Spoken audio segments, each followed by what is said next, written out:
Dit is vir 400 jaar lank stil. Dit is asof die Here vir 400 jaar nie praat nie. En dan is daar sulke gerugte. Die Here het na 400 jaar weer gepraat. Die gerug is, hy het met Sagaria in die tempel gepraat. So gaan die storie. Die mense het buite vir Sagaria gewag dat hy sy tempelpligte moet uitvoer, sodat hy hulle kon kom sien, en hulle het gewag en hy het nie gekom nie. En toe hy uiteindelik buitentoe kom, toe kan hy nie praat nie.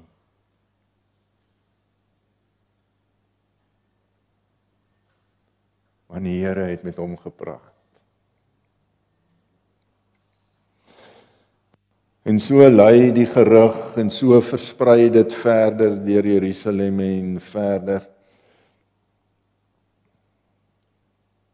Dat die Here het vir Sagaria gesê, hy en sy vrou Elisabeth al bejaard gaan 'n seentjie hê.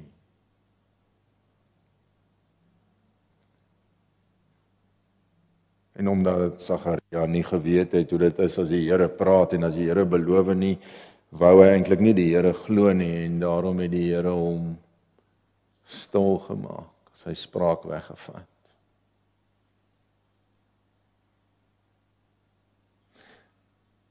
So fluister die mense agter hulle hande. So vertel hulle vir mekaar.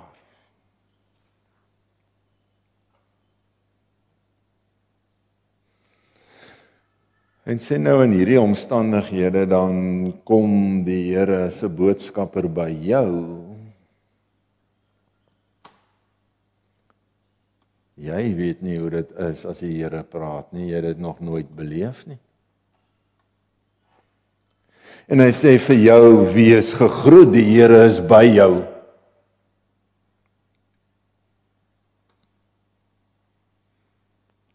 Hy sê, jy sal swanger word en 'n seun in die wêreld bring en jy moet hom Jesus noem, Verlosser. En hy is die seun van die Allerhoogste. Hy sal op die troon van Dawid, hy sal so 'n groot koning, nog groter as Dawid wees, en hy sal vir altyd regeer. Hoe sal jy en ek daarop reageer? Ons sal heel polities korrek sê, dankie mooi, dan kan ek vir jou 'n koppie tee maak.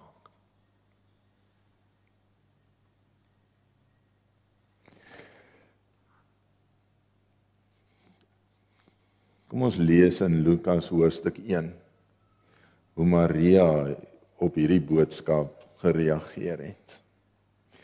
Ons lees Lukas 1 vanaf vers 28, of ons kan eintlik maar van vers 26 af lees. In die 6de maand van Elisabeth se swangerskap het God die engel Gabriël gestuur na 'n maagd in Nasaret, 'n dorp in Galilea.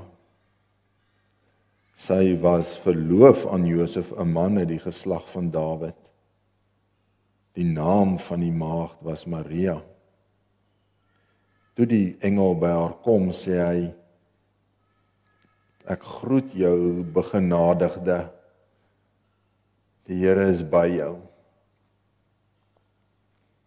En sy reageer nogal bietjie soos wat ek dink wat 'n mens sou reageer as dit met jou gebeur. Sy was verbuisterd oor die woorde en het gewonder wat die begroeting tog kon beteken, verbuisterd. Sy wonder. En die engel sê toe vir haar, moenie bang wees nie, Maria. Moenie bang wees nie. Ons gaan later bietjie verder lees. Verbuister, gewonder, bang. Dit pas nogal as daar skielike boodskapper van God kom, wat jou met sy teenwoordigheid oorweldig, en jy weet, hier is nou iets buitengewoons. Dit is nogal opvallend, Lukas, as hy was mos 'n mediese dokter, en hy het die boeke Lukas en Handelinge geskryf, en hy sê in die begin van die boek Handelinge, hy het dit alles mooi nagevors.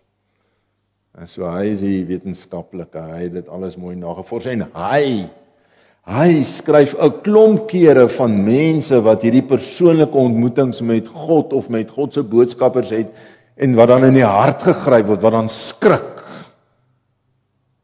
Ja, soos byvoorbeeld Sagaria. Daar staan, Sagaria het geskrik. Soos byvoorbeeld, wanneer Sagaria uiteindelik op die kleitablet skryf, Johannes is sy naam, en hy skielik weer kan praat, soos dan staan daar, en die bure het geskrik. Ons lees van die skaapwagters wat skrik as die engel aan hulle verskyn. Ons lees van Petrus by die wonderlike visvangs, as hulle skielik al die vis vang en hulle op die strand kom en hy voor Jesus staan, dat hy skrik, vol verwondering. Ons lees van Petrus, Johannes en Jakobus op die berg as Jesus verheerlik word. Moses en Elia daar is, dan skrik hulle vir hierdie moment. Dit is buitengewoon. En as die disippels in die kamer bymekaar is en Jesus na sy opstanding aan hulle verskyn, hulle het die boodskap gehoor. Die vroue het dit reeds gebring, Johannes en Petrus het dit reeds gebring, die graf is leeg, Jesus het uit die dood uit opgestaan, maar as hy daar in hulle midde kom staan, dan staan daar en hulle het geskrik. Hierdie buitengewone praat van God met mense, wat maak dat jou lewe tot stilstand kom, wanneer hy verskyn.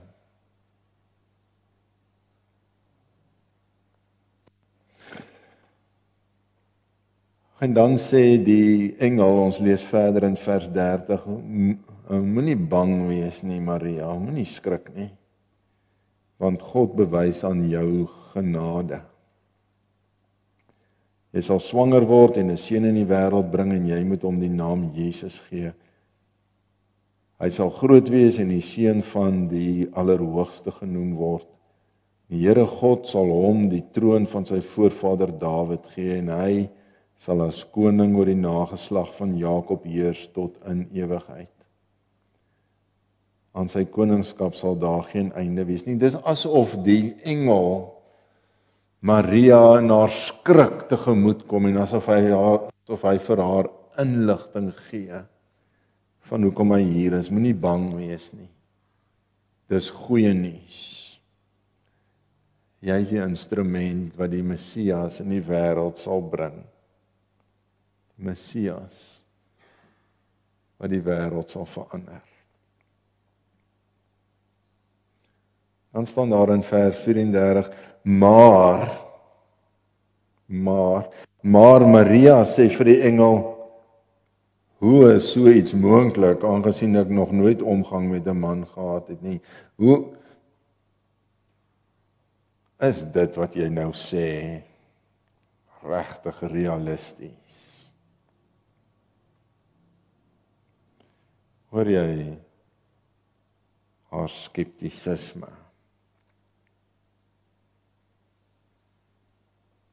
Ek is seker jy het ook al gedink oor Jesus se geboorte, is so iets nou eintlik regtig moontlik?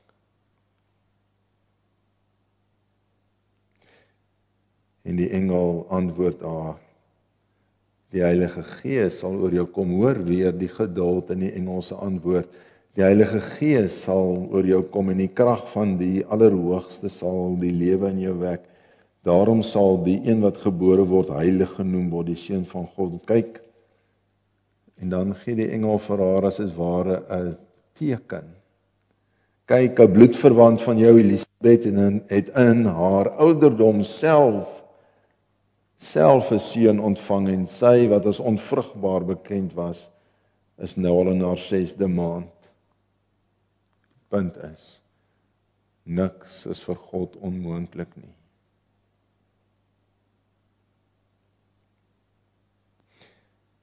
Maria wil duidelik nie met die engel stry nie.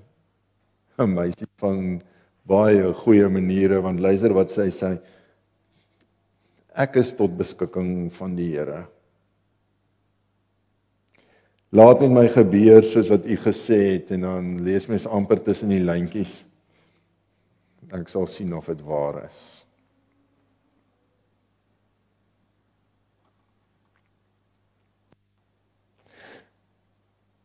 En die engel het toe van haar af weggegaan. Maar luister, wat doen Maria toe? Maria het sonder versuim haar gereed gemaak en haastig na 'n dorp in die bergstreek van Judea gegaan, en daar het sy in Sagarias se huis ingegaan en vir Elisabeth gegroet. Sy het gaan kyk, sy het gaan, die mooi nuwe woord is seker, sy het gaan verifieer of hierdie teken waarvan die engel gepraat het waar is. Sy het gaan navorsing doen.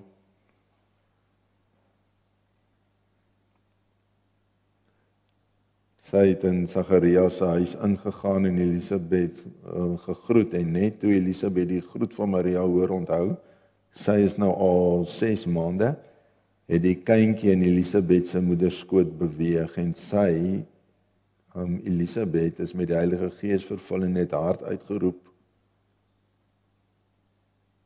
Hoor hoe Elisabeth die profesie van die engel weer herhaal. Geseënd is jy onder die vroue en geseënd is die vrug van jou moederskoot. Waaraan het ek dit te danke dat die moeder van my Here na my toe kom? Kyk, net toe die geluid van jou groet in my ore klink, het die kindjie in my van vreugde beweeg.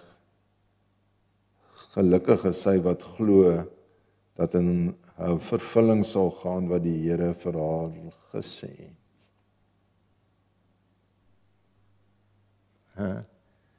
Dis die teken wat die engel vir Maria gee, en sy dit gaan navors en sy vind dis waar. Dan verander haar wonder en haar, ja, laat dit maar met my gebeur, in 'n loflied. Hoor wat sê sy, en Maria het gesê, ek besing die grootheid van die Here. Ek juig oor my verlosser, omdat hy na my in my geringheid omgesien het. Kyk, van nou af sal ek elke nuwe geslag my gelukkig noem, omdat hy wat almagtig is, groot dinge aan my gedoen het. Heilig is sy naam. Hy bewys ontferming van geslag tot geslag aan die wat hom eer. Kragtige dade het hy met sy arm verrig, en dan lys hy 'n klomp dinge wat mens nie sou verwag nie. Hoogmoedig is in hulle eie waan het hy uitmekaar gejaag. Maghebbers het hy van trone afgeruk en geringes verhoog. Behoeftiges het hy oorlaai met goeie gawes en rykes met leë hande weggestuur. Kan jy sien dat as sy met haar geloofsreis besig is, as sy van skrik kom by nog vra wat hiervan, wat daarvan, kom by 'n voorlopige berigting, 'n navorsing gaan doen of dit regtig so is, en as hy dan kom by haar loflied, dan gaan haar oë oop vir wat die Here doen. Magtige mense bring hy tot 'n val en nederige mense tel hy op. Iets wat sy nou kan sien. Iets wat sy nou kan sien wat hy doen. Vers 54, sy dienaar Israel het hy te hulp gekom deur te dink aan sy beloftes van ontferming, soos hy dit toegesê het aan ons voorvaders, aan Abraham en sy nageslag tot in ewigheid. Maria het omtrent 3 maande, dit beteken seker dat Elisabeth omtrent voltyd was, dat sy dalk net tot by die geboorte. Maria het omtrent 3 maande by Elisabeth gebly en daarna teruggegaan huis toe.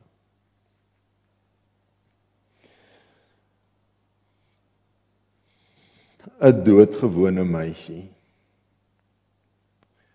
wat na 400 jaar se stilte en die gerug dat die Here die stilte met Sagaria gebreek het, die Here ontmoet en self deur 'n proses moet gaan om te kan hoor en verstaan hoe die Here praat en wat hy sê en hoe om daarop te reageer.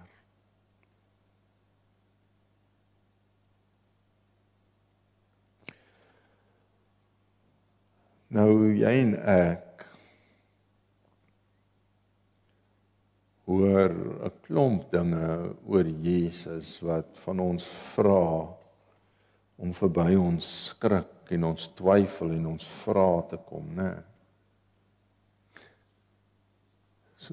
Dinge soos die seun van God het mens geword. Hy het in menslike gestalte hier op aarde kom rondloop.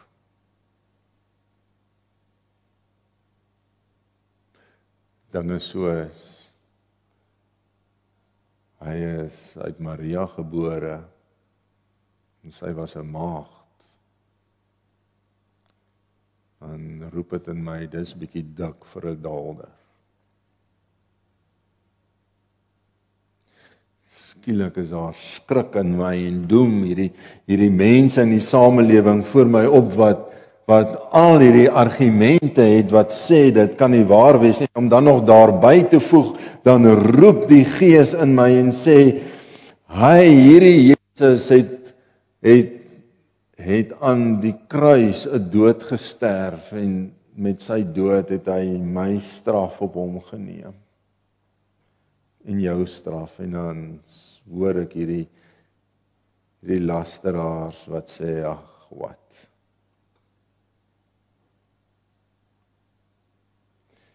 Ek hoor Jesus sê, wie my eet en my drink het aan my deel. Ek sien hoe mense sê, dis daarom te erg, ek draai my weg. Dan hoor ek Jesus se stem wat sê, wil ek nie ook maar weggaan nie. As dit dan vir julle te erg is om aan my deel te hê. Ek hoor die getuienis van die Gees in my dat Jesus uit die dood uit opgestaan het, dat die graf leeg was, dat die vroue dit gesien het, dat die engel met hulle gepraat het, dat Petrus en Johannes dit gesien het. Dat die 2 reisigers op pad na Emmaus hom gesien het, met hom gepraat het, hom herken het op die ou einde, dat die disippels wat in hulle midde verskyn het, dat die ongelowige Thomas, selfs mense wat moeilik glo, sê, dis hy. 'n ander keer staan daar het hy aan 500 verskyn. En ek staan vir die werklikheid, glo ek dit regtig? Glo ek dit regtig? Of is dit maar net 'n bekende mite? Soos Vader Kersfees. Iets waaraan ons gewoond geraak het. En dan vaar hy na die hemel op. En hy sê, hy is altyd by ons. Hy stuur sy Gees om in ons te woon. Dan wil ek my borskas oopbreek en die Gees soek, want waar is die Gees dan nou? In hierdie gebreekte mens.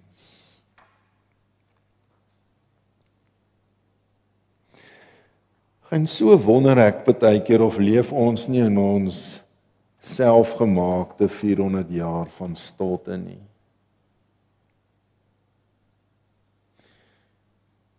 Het ons nie vir God toegesluit in boekekennis en vormgodsdiens nie. My mooi verstaan, ek dink is baie goed om baie van die Bybel te weet. Maar kruip ons nie tussen al die letters weg, sodat ons nie hoef te skrik en verleë te wees as die lewende God nou eintlik die dag voor ons staan. Maar in die bors gryp en sê, Johan, maak oop die poorte van jou hart. Ek wil in jou lewe. Ek is moeg vir wegkruip tussen letters en slimmigheid en redenasies. Ek is moeg daarvoor om weggesteek te word in hierdie patroontjie en daai vorm. Dis my hand. Sit jou hand om my vinger, dan stap jy en ek deur die lewe. Is jy bereid om te gaan waar ek gaan?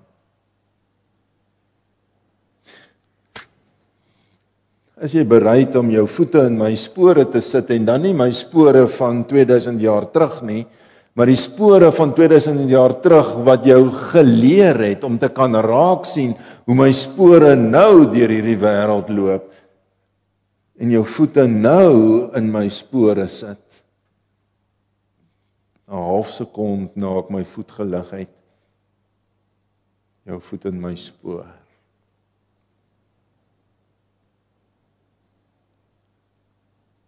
Wat as die Here vanaand vir jou sê, kom, ek nooi jou.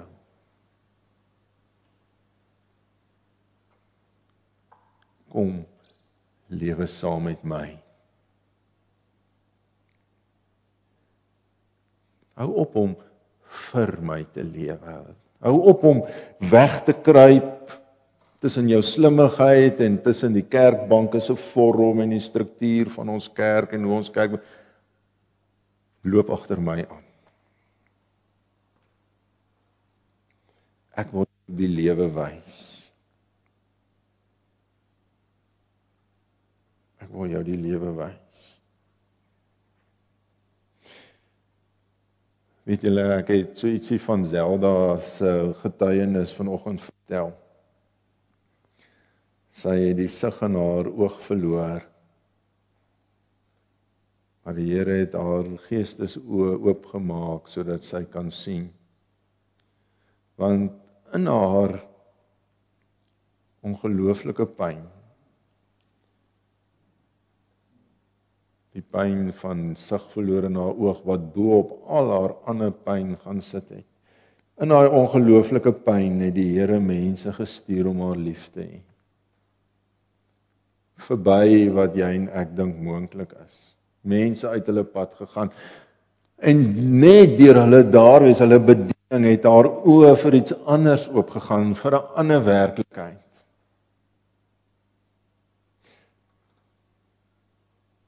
Dit het gemaak dat as sy in die oggende in Pretoria werk toe ry, sy by hierdie straat ook elke oggend vir Lucky die koerantverkopertjie daar sien. En sy gesig wat by sy naam pas, leer lief kry.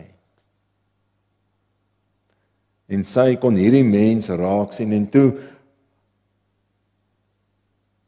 deur maande heen elke dag met hom gepraat. Op 'n dag is hy nie daar nie, toe vind sy uit, gaan doen sy die moeite wat met hom gebeur, nee, was in 'n motorongeluk. 'n Paar weke daarna is hy weer by die straathoek met sy krikke, besig om koerante te verkoop. Sy sê nee, dit kan nie, sy laai hom in die kar, sy vat hom dokter toe. Sê, kyk net na hierdie ou. Dokter sê, ek kan nie loop nie. Hy sê, ek moet werk om te kan eet. Sy sê, gaan sit jy by die huis, ek sal vir jou geld bring. En sy gaan staan op daai straathoek, hierdie vrou, en sy gaan kollekteer vir hierdie man en sy gesin. Maak R10,000 bymekaar. Hierdie vrou wat met haar swaar en gebreekheid in haarself gekeer was, gaan staan in Lucky se plek met 'n plakkaat. Lucky en sy gesin word versorg. En toe hy uiteindelik weer kan begin werk, toe was dit baie kort daarna, toe hy in 'n tweede motorongeluk en hy's dood.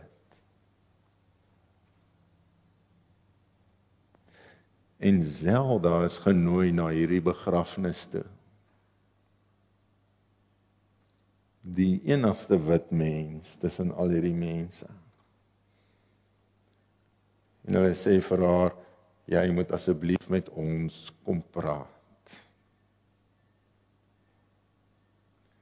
Want jou liefde het iets vir ons gewys.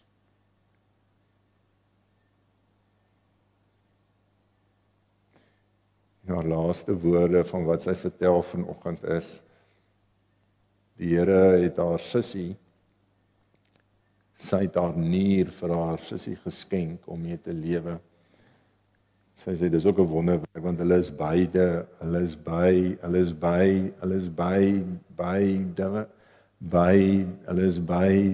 aangenome kinders. En haar nier het op hierdie aangenome sussie van haar gewerk. Maar haar sussie is toe nou die dag oorlede. Nou sê sy, die Here het vir my 'n nuwe gesin gegee. Die Here het my 'n nuwe gesin gegee, Lucky se vrou en hulle kinders.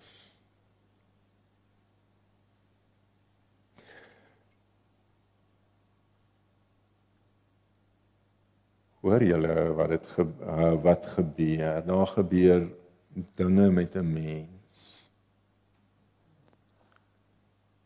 As jy sê, Here, my hart is oop om agter U aan te lewe.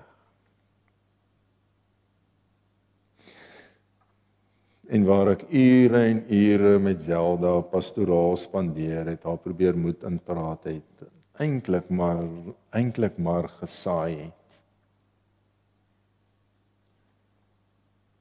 En die Here haar van 'n hartseer mens wat buig onder swaar, verander in 'n mens wat in dieselfde werklikheid leef, maar sy straal. Sy kyk met ander oë, sy lewe met ander oë.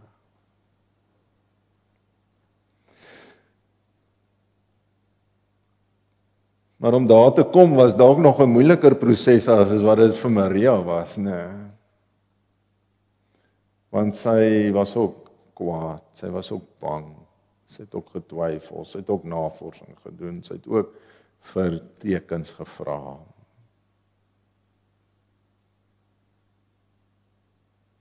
Sy herinner my, onthou jy daai keer Johan, wat jy en jou vrou vir my kom bid het en jou vrou gesê het, toe Johan, ons het nou klaar gepraat hier, ons moet nou vir haar bid dat sy kan gesond word.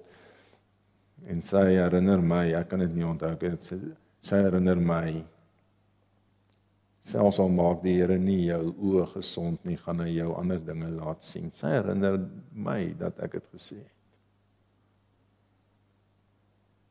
Daar het iets in haar gebeur, wat maak as sy die Here raak sien. En die Here het vir haar lewend geword. Haar lewe het verander. Ag, en as ek iets vir jou mag wens, as ek iets vir my mag wens in hierdie Kerstyd. Want Kersfees is eintlik die tyd wat ons vier dat die Here het sigbaar onder ons kom woon. Ja. Dat ons verby die feeslikheid in die winkels en die liedjies en die geskenke, ja, dis mooi. En dat ons nog verder sal kan kyk as familie en vriende en lekker saam kuier. Dis ook goed. Maar ag, Here, maak ons geestelike oë oop. Dat ons U kan sien, dat ons U spore in die wêreld om ons kan raak sien. En gee ons die loflied in ons hart, om ons voete in die spoor te sit die moment as U voet daarop lig. Ons wil nie plannetjies en skemas en strukture en wette en wat ook al dien nie. Ons wil die lewende God omhels. En ons wil hom volg. Amen. Here, U het Jesus vir ons gegee, sodat ons deur Jesus, deur die mens, Jesus 'n venster het in U hart in. Dis asof U Uself invertaal het in 'n mens se lyf, sodat ons iets van U kan sien en kan verstaan.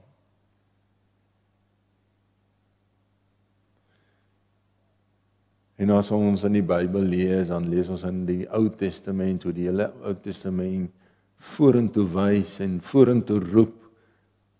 Hy kom, die een wat vir ons wys wie's God. In die Nuwe Testament terugwys, kyk daar, hy het gekom, so lyk die Seun van God.